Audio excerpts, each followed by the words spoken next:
கர்த்தருடைய நாமமாக இன்று நாம பார்க்கிற நாமம் இரட்சகர்.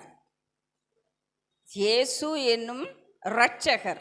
இரட்சகர் அப்படின்றதும் கர்த்தருக்கு இயேசு கிறிஸ்துவுக்கு கொடுக்கப்பட்ட நாமங்களில் ஒரு நாமமாக நம்ம பார்க்கிறோம். இங்கிலீஷில் அதை எப்படி சொல்லுவாங்க அப்படின்னா சேவியர் அப்படின்னு சொல்லுவாங்க. சேவியர் அப்படின்னா என்ன அர்த்தம்? நம்மளை ரட்சிக்கிறவர், சேவ் பண்ணுறவர், நம்மளை விடுதலை ஆக்குகிறவர், நம்மளை இக்கட்டில் இருந்தும் துன்பங்களில் இருந்தும் நம்மளுடைய பாவங்களில் இருந்தும் நம்மளை ரட்சிக்க வல்லமை உள்ளவர். அதனால தான் அவருக்கு என்ன நாமம் கொடுக்கப்பட்டிருக்கிறது? இரட்சகர் அப்படின்ற நாமம் கொடுக்கப்பட்டிருக்கிறது. 1 யோவான் 4:14 இப்படியாக சொல்றது, பிதாவானவர் குமாரனை உலக இரட்சகராக அனுப்பினார் என்று நாங்கள் கண்டு சாட்சியிடுகிறோம் அப்படின்னு சொல்லி. அவர் யாராக பூமிக்கு வர்றாரா? பிதாவானவர் தன்னுடைய குமாரனை எப்படி அனுப்புகிறாரு? உலக இரட்சகராக, இந்த உலகத்தையே ரட்சிக்கக்கூடிய இரட்சகராகத்தான் பிதாவானவர் இயேசு கிறிஸ்துவை இந்த பூமியில் அனுப்பி வைத்தார். இதைத்தான் நாம் வேதத்தில் எங்கும் வாசிக்கிறோம், இதைத்தான் நம்ம தியானிக்கிறோம், இதைத்தான் நம்ம விசுவாசிக்கிறோம். இந்த விசுவாசம்தான் அவரே தேவகுமாரன், அவரே இரட்சகர், அவர் தான் இயேசு அப்படின்னு யார் நம்புகிறோமோ அவங்க தான் யாருன்னு சொல்கிறோம்? நம்ம விசுவாசி அப்படின்ற அடையாளத்தை பெற்றுக்கொள்கிறோம்.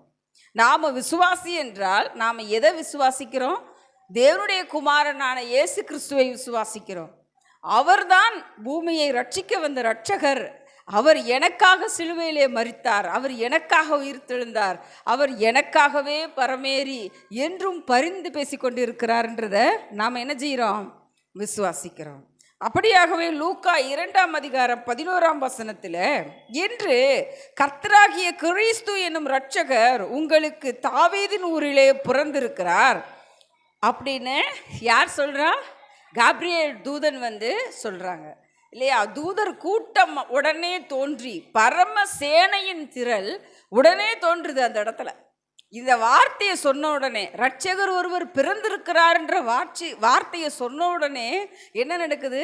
திரளான கூட்டம், பரம சேனையின் அந்த தேவ தூதர்களின் கூட்டம் ஒன்று சேர்ந்து என்ன சொல்கிறாங்களாம்?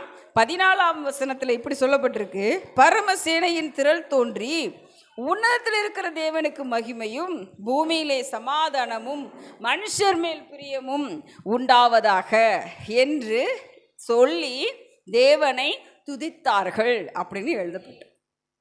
அப்போ நம்ம தேவனை எப்படி துதிக்கிறாங்களாம்? பரமசேனையின் திரளே அப்படித்தான் துதிச்சிருக்கு இல்லையா? இயேசு கிறிஸ்து பிறந்தப்ப இரட்சகர் பிறந்திருக்கிறார் அப்படின்ற அந்த வார்த்தையை கேட்ட உடனே சேனை திரள், அங்கே ஒரு தேவ தூதர்கள் கூட்டம் தோன்றி அவங்க என்ன சொல்கிறாங்க? தேவனுக்கு மகிமை, தேவனை துதித்தார்கள் அப்படின்னு எழுதப்பட்டிருக்கு. லூக்கா 4:41 42 இப்படியாக சொல்கிறது, அப்பொழுது அவருடைய உபதேசத்தின் நிமித்தம் இன்னும் அநேகம் பேர் விசுவாசித்து அந்த ஸ்திரீயை நோக்கி, உன் சொல்லின் நிமித்தம் அல்ல, அவருடைய உபதேசத்தை நாங்களே கேட்டு அவர் மெய்யாகவே கிறிஸ்துவாகிய உலக இரட்சகர் என்று அறிந்து விசுவாசிக்கிறோம் என்றார்கள். இந்த சம்பவம் நமக்கு நல்லா தெரியும் இல்லையா? சமாரியா ஸ்திரீக்கு கிட்ட போய் ஆண்டவர் என்ன செய்கிறாரு? அந்த கிணத்தடியில் நின்று பேசுகிறாரு. அவர் பேசுகிறப்ப என்ன கேட்குறாரு? உனக்கு நான் ஜீவ தண்ணீரை தருகிறேன் அப்படின்னு பேசுகிறப்ப அந்த அம்மா கிட்ட சொல்கிறாரு, உன் புருஷனை கூட்டிட்டு வான்னு சொல்கிறப்ப அவங்க என்ன சொல்கிறாங்க? எனக்கு புருஷன் இல்லையா அப்படின்னு சொல்கிறப்ப, ஆமாம் உனக்கு என்ன 5 புருஷர்கள் இருந்தாங்க, இப்போ உனக்கு இருக்கிறவன் அவன் புருஷன் இல்லை அப்படின்னு ஆண்டவர் சொன்ன உடனே அவங்களுக்கு என்ன தோணுது? என்னுடைய எல்லா வாழ்க்கையின் ரகசியங்களையும் இவர் அறிந்தவராக இருக்கிறாரு, இவர் மெய்யான தீர்க்கதரிசி, இவரே இயேசு கிறிஸ்துன்னு நினைத்து தான் என்ன செய்கிறாங்க? உள்ளே போய் அந்த சுவிசேஷத்தை முதல்ல என்ன சொல்கிறாங்க? சுவிசேஷத்தை அறிவிக்கிறார்கள்.